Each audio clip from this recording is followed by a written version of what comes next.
So the radical right-wing Supreme Court has struck down a law from New York that's been in effect for 108 years, restricting access to guns. And all I have to say to the Supreme Court in those circumstances is, can't you read the room?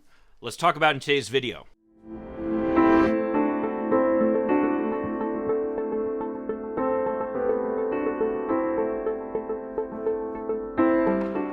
Hi, I'm Mike Reiner. I'm a lifelong Democratic activist who's concerned about the direction our country is taking. I'm also a lawyer and an academic, and I'm here to help you stand up to the BS of the MAGA crowd. So the law that was struck down by the Supreme Court was a law that has been in effect in New York for 108 years. It is in effect in a number of states across the country that requires people to show some type of cause before they're entitled to carry guns out in public.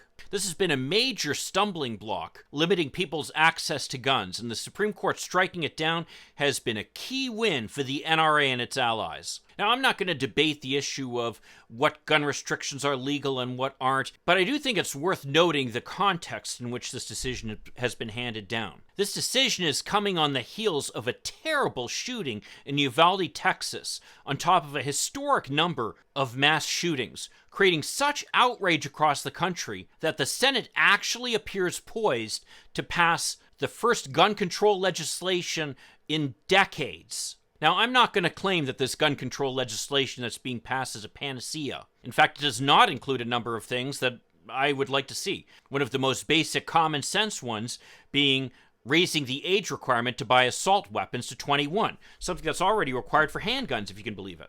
But this legislation does address the boyfriend exception, which has been a major issue in stopping domestic abusers from getting access to guns that they can use to attack their partners. And as we know, one of the major sources of gun violence is actually domestic violence. And I've heard some complaining from some liberals that this new proposal puts too much emphasis on mental health care, essentially shifting the issue from controlling guns to controlling people's mental health. And my response to that is, that's a good thing that we're focusing on mental health. Getting the Republicans to sign off on better mental health care services in exchange for giving us something that we wanted on guns is really a major accomplishment for the Democrats in the Senate. I'm actually quite shocked that they were able to do it. I've been predicting for some time, by the way, that this deal, this bipartisan deal, would fall apart.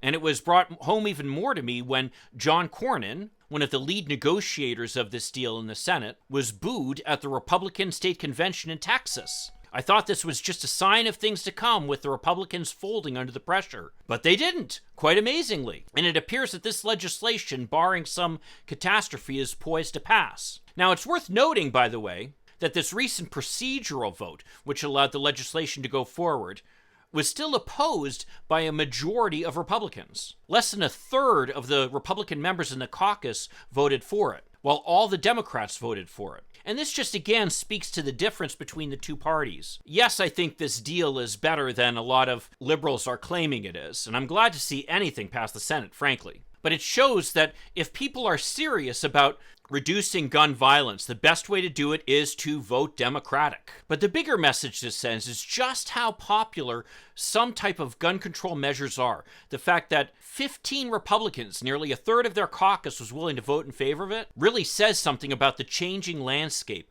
on gun control. And the fact that the Supreme Court, in this day and age, is saying essentially that states can do nothing to stop people from walking around as much as they want with guns, just shows how political and out of touch the Supreme Court has become. Ironically, the author of this decision is Clarence Thomas, who himself has been complaining about the fact that the public is losing so much respect for the Supreme Court. Well, looking at the rulings that the Supreme Court is making, particularly this one, it just goes to show why that is the case. Maybe before Clarence Thomas goes complaining about the fact that the Supreme Court's legitimacy has been undermined, perhaps he should look in the mirror if he's looking for an answer on that question. Well, if you want to hear more about just how political the Supreme Court has become, check out this video over here that I did a while ago. That's a video that previews another decision likely to be handed down pretty soon that is outrageous given the condition that our country is in. And what that decision does is undermine the Environmental Protection Agency. I'll see you then. In the meantime, let's hope for continued progress. Thank you.